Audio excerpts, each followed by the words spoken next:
Right, well, welcome, Alice. It's really lovely to have you with us.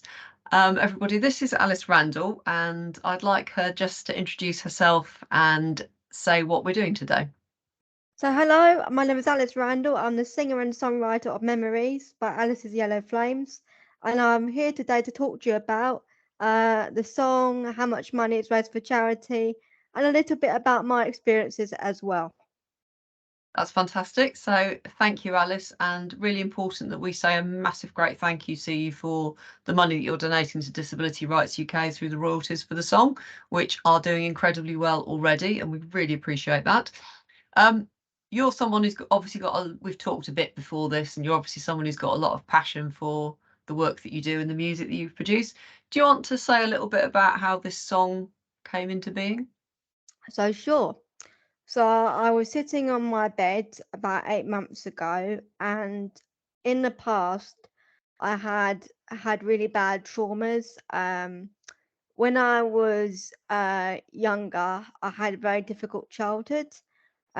People used to put me down a lot. They used to call me names, particularly at school, which I'll get on to.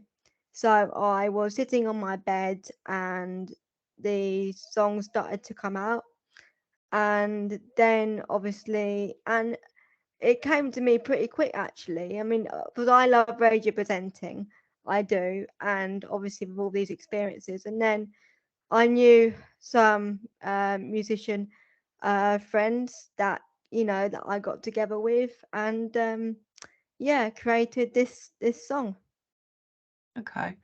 Um, that sounds like some really horrible experiences in your early life. I'm very sorry about that. It's obviously given rise to a lot of creativity, but it obviously wasn't a great experience to go through. Um, Yeah. what would have made school, for example, better for you? If it had been done differently and well, what would that have looked like? Well, I'm at the moment. I'm 25 years old, and I went to school before the 2010 Disability Equality Act came in. And particularly when I was at primary school, I had this horrible teaching assistant that used to bully me, put me down every single day. She used to say to me, cheer up, Alice, you look so miserable. And some of the things that I'm going to say, I'm going to warn people now, might cause some offense to people. So I just want to warn them before I actually say some of those things. Um, so cheer up, Alice, you look so miserable. You look like a sack of potatoes. Sit up straight. The worst thing this teaching assistant said to me was, "You should be with your own kind, with people in wheelchairs just like you." I remember one day I was waiting for my taxi to come home from primary school, and she said to me, "You're obviously not happy here." She said to me, "You should be with people in wheelchairs just like you." I said, "Why is that?" She just said to me, "You don't seem comfortable in school or anything, or anything like that." But the truth was that when I was at school, they never tried to integrate me into anything. Even when there were school plays, they used to give me the tiniest part. There was only one teacher there that actually believed in me that I could actually do something and gave me quite a good part. It got to the stage where it was such bad discrimination. They got me a special plate to eat out of when I used to eat at lunchtime. Didn't even ask me anything of my consent. Just said this will be better for you to have this plate to eat out of. I felt so embarrassed. I didn't even used to eat anything for lunch because literally sitting there with all the other children and all of a sudden you're being given this special plate is like, and it's making you feel like you have a disability even more. And it was things like they even got me a special toilet seat to sit on and that sort of stuff. And I used to hold my urine in for 6 hours a day because I just felt really ashamed or whatever. But the worst thing of all of this was the school called my mum in for a meeting. They did, and they wanted to try and get me basically kicked out of primary school. And this was before the 2010 Equality Act came in, because they were saying I wasn't happy there and I wasn't associating with the other children. not once did they sit down to me and ask me was I all right, or give me a support. They got a counsellor in, but they got that counsellor in because in the meeting they used that counsellor to turn it against that I wasn't happy being there and stuff like that. There was just no additional support for me whatsoever at all. So yeah, they tried to get me kicked out of primary school when I was in year 5, and got told I should go to a school with special needs. And my mum said, "No, I'm not having it. Even before the law came in, she said you can't do that to my daughter." And it was all through primary school, those 3 years, it was awful. Then when I went to secondary school, it was a bit better, but I had the same problem with two, ladies that used to do personal care, making comments on my hair, the fact that I wasn't being included. I felt completely like just so claustrophobic at school. And really, it got me down to really feel like in generally the whole of the world. Um, Even now, although I'm quite articulate and people will know me on my social media and on them if doing the radio show, I still get concerned now about going and making friends with people, Of new course. friends, because of what are they going to think of me at the end of it? Are they going to have the same impression? And even today, with what goes on, even the 2010 Equality Act uh, has come in, there's still not enough awareness. Yeah. There really isn't. It's like if you have a disability, no matter what it is, it's like you're put in a box, and that suspicion is cast on you, and that's it. And it's like, and one of the reasons that also talk about in the song is being a presenter and being a DJ. Now, I wanted to actually be a presenter from the age of 6, believe it or not. I remember sitting in the car and listening to presenters the way they used to present, and that was a really good thing for me. And out of all this stress, I'd say, that I went through, probably it was only when I became about 18 and an adult I started to really feel like I could fight back for myself and speak up for myself to Of course. people. But, really, I'd say the radio was the only thing that was kind of Mm. keeping me going, wanting to be a radio presenter. I mean, even now, I mean, that's the thing that keeps me going. That's my livelihood, and also this song as well. And so, but even with getting jobs these days, it's really difficult. I mean, I've been told even if I have to get a job, these assessment people have to come. And it's not, it's also about the fact of social care as well with the hours. And in general, it's just so difficult for someone with a disability because they always seem to have an obstacle in their way. And what I Right. say to people is that unless you're in that other person's shoes as an individual, you will have no idea what it's like. So much of what you're saying is just making me think of a couple of um, a very sort of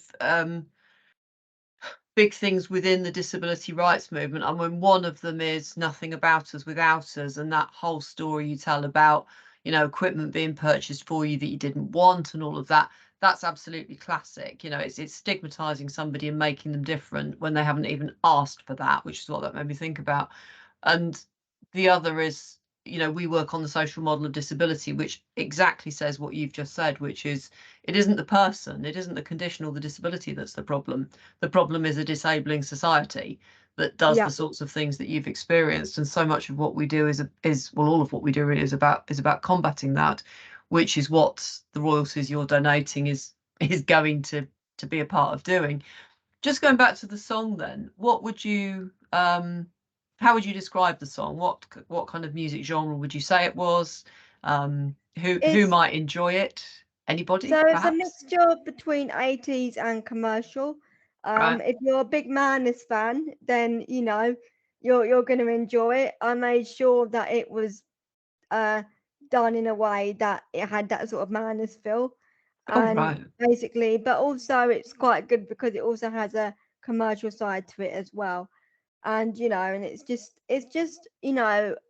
allowing me to say this is what happened, and and I want people to look at this when they hear the song and think to themselves, no, I'm not going to let anybody get me down. I'm not going to let anybody get in my way. I'm not going to let anybody say anything to me to get in my way, because I've got a goal, and that's the thing that I want to achieve. And that's the thing I'm singing when, when this song comes on. That's what I'm saying about, because I think people with a disability, I don't think people with a disability, we feel we can actually speak up as much as we should be able to be doing, I think. And that is one of the things that I want this song to really be like an advocate, if you see what I mean. Am I saying the right word? Advocate, yeah. Yeah. To actually, to make people think to themselves and speak out and think, well, I'm going to do the same as well, and even speak out or get things to change in society with disability. That's what I want this song to do. I mean, it's not just all about me being a radio presenter and about my experiences. I really wanted, it to be fun, it to be cheeky, and I have a fun, cheeky feel to it, and also catchy as well. But I also wanted it to really also be a platform for other people with disabilities to say, that basically, I've had this experience as well, and listen to the song as well, then I'm going to basically change something in my life as well. Or, or there's a certain thing in my life that, okay, I need to go along with, because I've been a radio presenter now for the last 5 years, and I'm not sure if I'm allowed to say what station I'm on at the moment. But I'm the youngest. So I'm on UK National Radio, and I do a show called The Fun Show every Sunday from 7 p.m. and I'm the youngest presenter on that station. I am. They don't normally take people my age, but they saw my show. They do now. And they do now, yeah. So yeah, they saw my show, liked it, like me, and yeah. So that's basically, what I've, I've really wanted to do and present and stuff like that. Yeah. So that's the radio station that people can catch you on. And obviously anyone listening to this might very much want to go and listen to the song and download it or whatever. So where will they find it, Alice? So you will find it at the moment. It is in the top indie chart, official chart. It's at in the 300s at the moment. But obviously, when people hear this interview, obviously it could go up or down, or it could go out the chart. So yeah, but it is on that if people want to have a look and see if it's still in there. But the main places that it is on is the purchase is Bandcamp. Basically, so it is also on Spotify, Amazon, as well, and lots. If you just type in Memories and Alice's Yellow Flames, you will see the song come up at the end of the day. And yeah, and each one you can basically, make a donation to, and buy the song, and it will make a donation to Disability Rights UK. It will do. Thank you for us to challenge the sorts of things that you've been experiencing, and hopefully we create a better world for those who are coming up, because what's worrying about a lot of what you say is it is still experiences that people have, young people and children have still at school, and there's still an awful lot of work to be done.